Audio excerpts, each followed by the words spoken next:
Hi guys, today I'm going maple sugaring with the Daisies. Come along.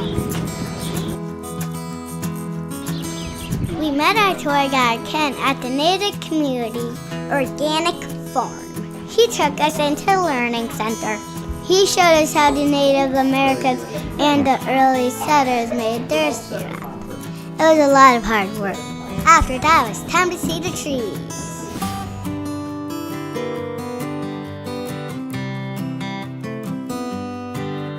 On the way, we said hello to some animal friends. Everybody seemed to love them. Yeah, that's the cutest gull ever. Then we got to see the star of the show, the mighty sugar maple. The worm that a tap is put into a tree.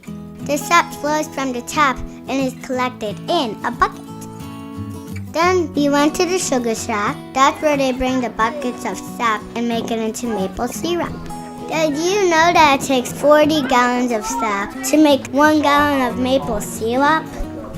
Syrup gets made by putting the sap into an evaporator. It boils the sap to get the water out. What's left is maple syrup!